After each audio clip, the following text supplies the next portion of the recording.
بسم الله الرحمن الرحيم السلام عليكم ورحمة الله وبركاته كلنتو وناكسن داوديال ميلو بوجوكتين يسول بودنو مغليسين كسو دوادا برامج كينا قصو يوانو وحليبانو كلا إنو قبرتين إنان هودا إنكا قسو باهنو يوتيوب كينا قصو يوانا وحاد قبرتين إنان إنكا قسو قد بنا الشيكوين كهاليا نولوشا تيهوري مدى مانتي iyo midda bariya sida loo maareyn karo guulaha ay qofka shakhsiga ahi uu sameyn karo iyo si jamaaciya guulaha loo gaari karo guushu sida ay ku xiran tahay iyo hadba cidda ay ku xiran tahay inaad si gaar u barato qisadeena caawa ama sheekadeena waxay ku saabsan tahay guusha ugu weyn ee qof gaari karo inta uu nool yahay iyo marka uu dhinto intaba waa hagaaga fadlan subscribe leegi sheerna siiya sheekadana la socda bilowgeeda guusha ugu weyn ee qof gaari karo ma ahan oo kaliya lacag shaqo weyn kaliya mana ahan inuu noqdo magacaagu mid caana guusha dhabta waa sida tan qalbigaaga oo degan waayo qofka qalbigiisu marka uu degan yahay wuxuu awood u leeyahay inuu gaaro go'aano wanaagsan oo masiirkiisa wax badan ka qaban kara waalidkaaga oo kuu faraxsan waalidkaaga oo aad farxad geliso hadba intii aad awoodo aad garab taagan tahayna waxay dhiiri gelinaysaa niyadaada oo wanaag noqota iyo ciribtaada dambe oo iyana ku dhammaata meel wanaagsan dadka oo kuu duceeya waxay door weyn ka qaadan kartaa horumarkaaga iyo tilaabaad hore u qaado noloshaada oo dad kale iftiin ay ka helaan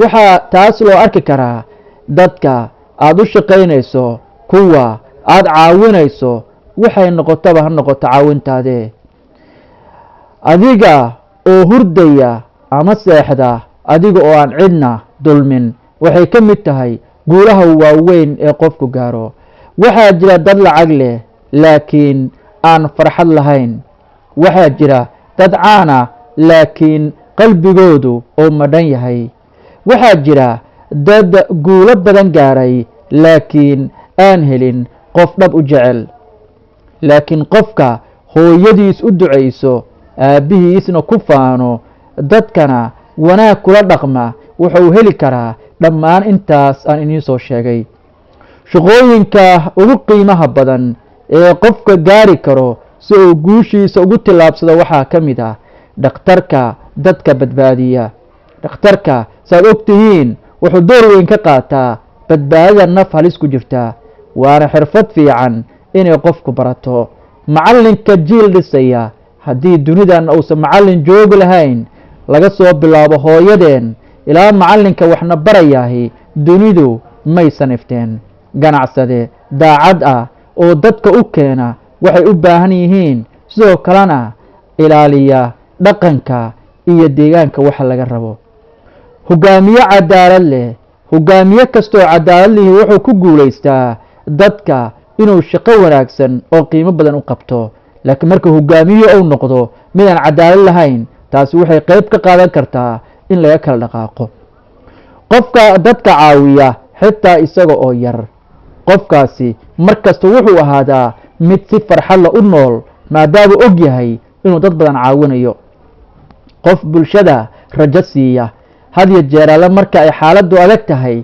ayuu bulshada u sheegaa in weli waqtiga uu dhiman yahay rajo ay jirto sidaas daraaddeedna aan mar lana niyo jebin laakiin shaqada ugu weyn ee qofka bini aadamka uu sameeyo waxaa sidoo kale ka mid ah inaad noqoto qof dadka qalbigooda ku reeba raad wanaagsan haddaba sideebaad u noqon kartaa qoftaas sababtoo ah maalinta aad dhimato waxaa jira wax badan oo hadda dunida aad ku haysato oo maalintaa kaa hari doona sidoo kale waxaa jira wax badan oo maantay aad ka shaqaysanayso dunida intaad joogto laakiin marka aad dhimato aan kaa hari doonin kow lacagtaadu waa lagaa reebayaa gurigaagana waa kaa harayaa gaarigaagana waa lagaa reebayaa isna laakiin ducadii aad horay lagugu reebay oo dadku kuugu ducaynayeen weli way kuu miro dhalaysaa wanaaggii aad samaysana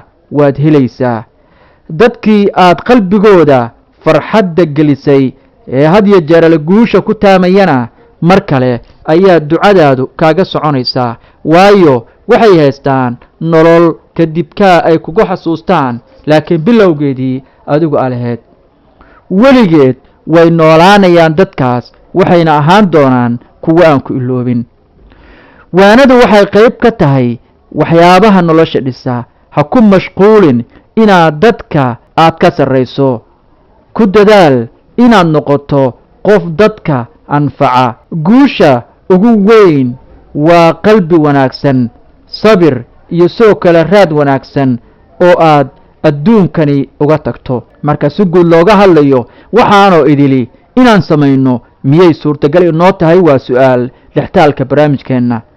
guusha ugu weyn sidoo kale ee qofka uu gaari kara waxaa ka mid a dad badan marka la weydiiyo maxay tahay guul, waxa ay ku jawaabayaan waxyaabaha soo socda. waxa ay si degdega qoftu ay kugu odhan doontaa lacag, guri weyn, gaari qaali ah, shaqo sare iyo sidoo kale caannimo. guud ahaantood laakiin waxaasoo idil markaad dib ugu laabato barnaamijkeenna qaybtiisii hore waad garan kartaa halka ay natiijadooda ku dambeynayso. laakiin haddii aad si qoto dheer u fiiriso nolosha waxaad arkaysaa in waxaan oo dhan aysan qof siin karin farxad dhab ah. waxaa jira guryo waaweyn dad leh laakiin habeenkii ooya, lacag badan dad leh laakiin cid jecel aysan jirin, caan ah laakiin qalbigoodu maran yahay, shaqooyin sare haysta laakiin naftooda necab. guud ahaan markaad eegto waa meelaha loo wada ordayo, haddana guuli ma jirta sida muuqata. guushu ma ahan waxa aad dibadda ku leedahay, guushu ma ahan waxa aad gudaha dalkaaga ku leedahay, ee guushu waxa ay tahay qalbigaaga gudihiisa waxa ku jira. guusha dhabta ah waa nolosha deggan. qofka ugu guusha badan ma ahan kan lacagta ugu badan haysta, waa kan si deggan u seexda, qalbigiisu uu nabad yahay, aan dadka dulmin, aan cabsi ku noolayn. sababtoo ah lacagta sariir way iibin kartaa laakiin hurdo ma iibin karto. caannimadu dadka way ku keeni kartaa laakiin jacayl dhab ah kuuma keeni karto. waxaa jira dad dunida oo dhan ay yaqaanaan laakiin xitaa hal qof oo si dhab ah u fahmaya ma haystaan. guusha ugu weyn waa marka qalbigaagu oo kuu sheego waxaan ku noolahay nolol aan ka xishoonayn. guul weyn oo waalidka xaggiisa kaaga imaata ayaa jirta. haddaba guul weyn waa farxadda waalidkaaga. maalin maalmaha ka mid a ayaa nin aad u taajir ahaa la weydiiyey maxaa kuu ah guusha ugu weyn. dadkii waxay filayeen inuu dhaho shirkadahayga ayaa guul ii ah ama lacagtayda, laakiin waxa uu ku jawaabay oo ninkaas uu jawaabta ku celiyey maalinta aan arkay hooyaday oo ii ducaynaysa iyada oo ilmeynaysa. sababtoo ah ducada waalidku waa guul aysan jaamacaddu ku siin karin, waana barako aysan lacagta lagu iibsan karin. hooyo marka ay tidhaahdo alle ha kuu sahlo arrintaas, waxaa halkaasi ka cad inay hawshaadu ku hagaagtay. waxaa kuu furmaya albaab uusan xoog kuu furi karin.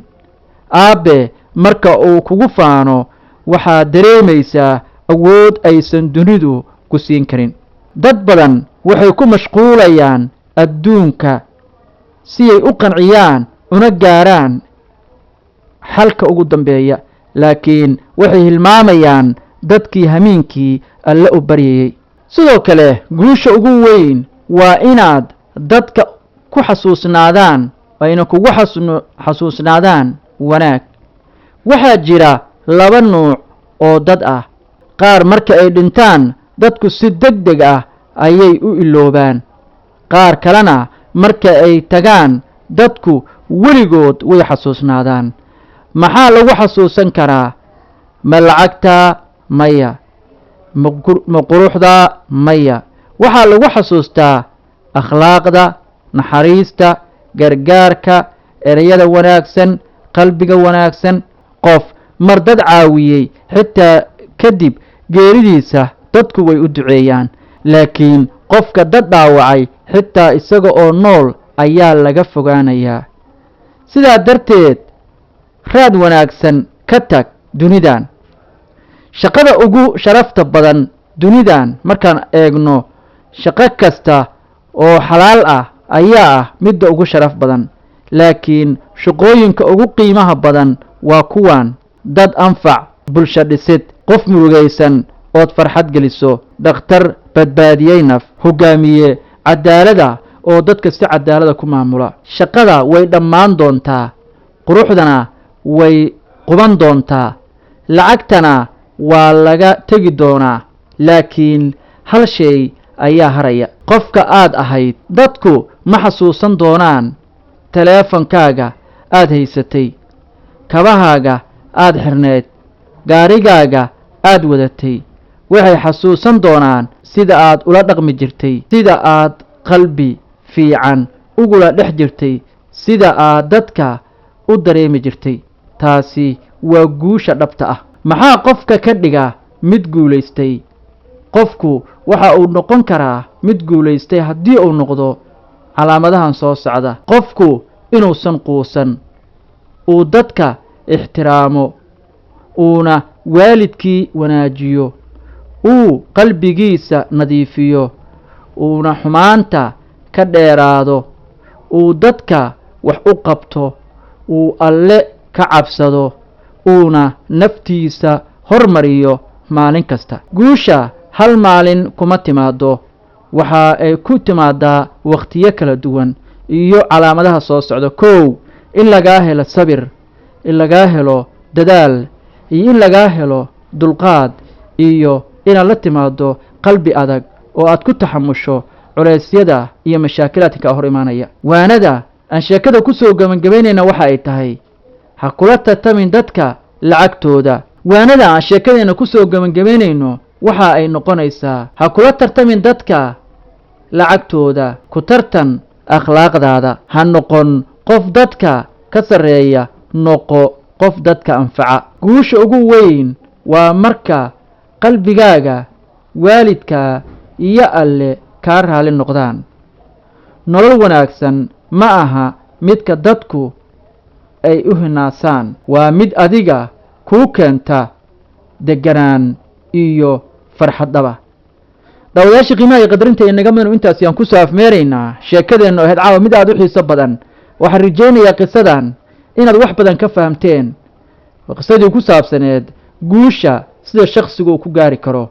waxaan filayaa inaad wax badan aad ka fahamteen, ayna kala garanay halka guusha ay jirto iyo halka ay naga jirto guuldarrada. waxaan ka codsanayaa inaad subscribe, like iyo share na siisaan si sheekooyinkan iyo kuwa ka qiimo badanba halkan aan kula wadaagno. asalaamu calaykum waraxmatullaahi wabarakaatuh.